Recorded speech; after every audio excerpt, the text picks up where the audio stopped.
Welcome to Mythic Lounge, where the only thing more legendary than Thor's hammer is my knowledge about birds in Norse mythology.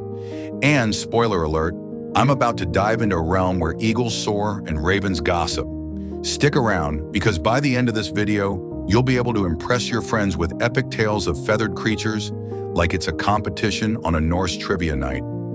Seriously, hit that subscribe button and let's unravel some feathery mythology.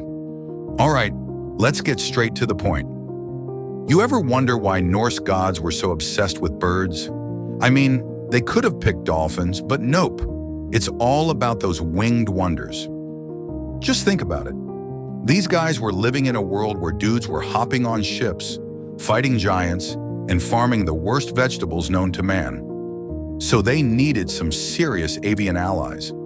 Take Odin, for example. The guy had two ravens, Huginn and Muninn, who were basically his source of information. Kind of like TikTok for ancient gods. Hey Odin, here's your daily gossip from Midgard. Did you hear what Loki did? Pure chaos. These birds were not just chilling on Odin's shoulders, they were out there flying around, scouting things out. Can you imagine? Huginn, what's the sitch over at Asgard, bro?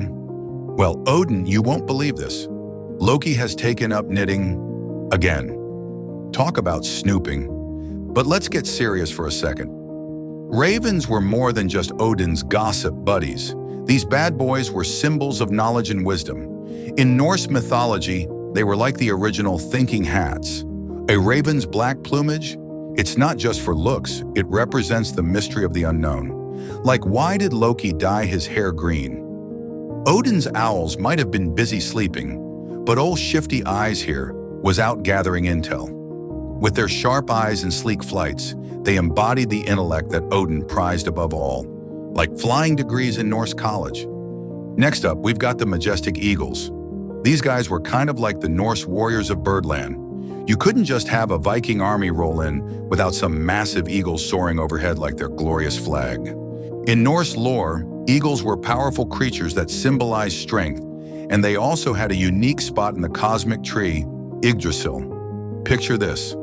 A massive eagle sits at the top of this mythical tree, living its best life, while two squirrels are running up and down arguing. Classic. Can you imagine what that squirrel drama must have been like? Now here's where it gets interesting. Birds in Norse mythology weren't just part of the story. They were literally weavers of fate. Enter the valiant Valkyries. They're like the bird version of Uber drivers, except instead of picking you up, they're flying warriors to Valhalla through the air. And how do they travel? On the wings of swans and other fancy avian friends. Ever tried catching a ride with a swan? You better have snacks. And there you have it, folks. Birds in Norse mythology, from wise ravens delivering intel to eagles keeping watch over the cosmos. These feathery fellows played some serious roles in shaping the myths we know. So next time you see a bird, just remember, it could be a tiny tidbit of Odin's crew, or worse yet, Loki trying to distract you while he pulls his next prank. If you enjoyed this mythological mischief and want to join me for more epic tales, don't forget to like, subscribe, and ring that bell. Because here at Mythic Lounge, the stories are vast like Yggdrasil's roots, and the broth is always deliciously mythic. Until next time, keep your eyes skyward, and may your dreams be as wild as Loki's hair on a windy day.